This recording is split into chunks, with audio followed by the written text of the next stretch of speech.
You're such an inspiration, Darryl. You've been transparent about your struggles with mental health and addiction. You even wrote a book about it. You talk about it in the documentary also. You wrote about it, like I said, in your book, 10 Ways Not to Commit Suicide.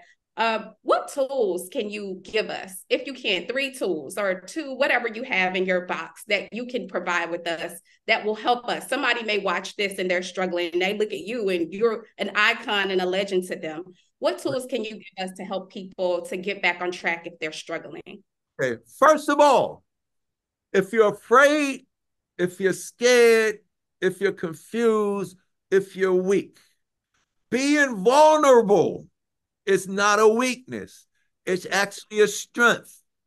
Admit it. Tell people about it. You are more powerful admitting when you're going through something than when you say, I feel like I could take on the world. I feel like $1,000,000. We clap for those people. But as soon as I say I'm depressed and I don't feel like living and I'm weak and this and that, get away from me, weirdo. You're not weird if you're struggling, because everybody's going through something, but a lot of people are afraid to admit it. And the third thing is this: unless you admit how you feel, whether good or bad, you never heal. When I see you, when you see me, D, how you feeling today? I'm feeling a little bit under the weather. I got a toothache. Oh, my back hurts. Oh, man, I'm squinting to see. Maybe I need glasses. I think my hair is going. We go get those things checked out. But when you're thinking or feeling or emotionally a certain way, we hold it in. That's the very thing that's going to destroy you. So unless you admit how you feel, whether good or bad, you never heal. Please tell the world that you're feeling effed up so we can find the who, what, when, where, and how that's causing you to feel that way. And the other thing is, when you are, I'm sitting here, everybody loves me when I talk about how great I am and how good I can rap on the mic. Everybody loves me when I rap about my sneakers and Christmas time.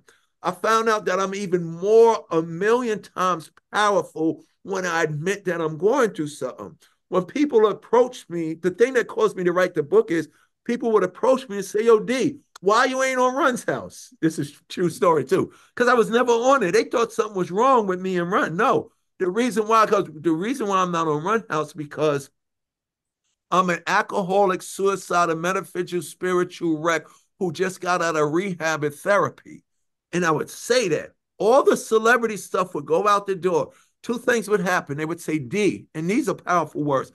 I've never told anybody this, but they're telling me because I'm DMC. But the reason why they're telling me, because I told them me.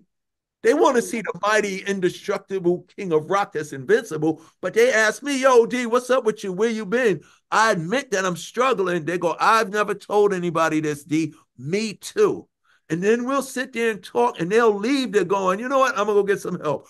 Or if it wasn't them, they will say, D, I've never told anybody this, but my mother, my father, my wife, my daughter, my son. So, and it blows my mind. That means, hold up, you've never told anybody that, because you're not worried about what they're going to think about your daughter who's on meth.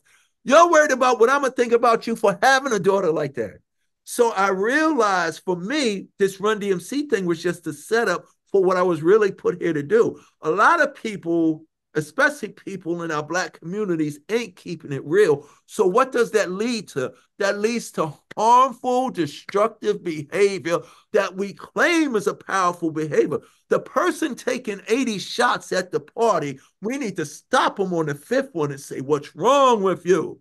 What are you doing? The guy running around fighting everybody, we need to say, what's wrong with you? Maybe there's a condition in home. Maybe they're being abused. Maybe everybody's traumatized and they're afraid to admit their trauma. But when you admit I'm defeated, when you do that, that brings you all the power you need. That's why I looked up to the superheroes so much. My therapist said, D, you subconsciously looked up to Batman, Peter Parker, and Superman. And I say, okay, what's the big deal? All of them have issues in their real lives. Batman saw his mother and father get murdered in front of him. So there was something about the superheroes that I could relate to, that I took that angst and power and said, when I get on this microphone, I'm going to do what Spider-Man did. You know what I'm saying? And that inspired other people. But now when they see how powerful I am, I can take my mask off and say, yo, but you have no idea. And when I admit what I'm going through, in a room with 300 people, 299 of them are going through something, but they wouldn't say it unless DMC said it. So Wow. that's used to it. Well, that's why you're our superhero, D. Thank you Oh, so much. thank you. Just thank you for being who you are, being the legend that you are. But most importantly, thank you for using your voice, because I feel like with your transparency, you're helping so many people. So thank you so much. It's my hip hop responsibility too. Thank you. Thank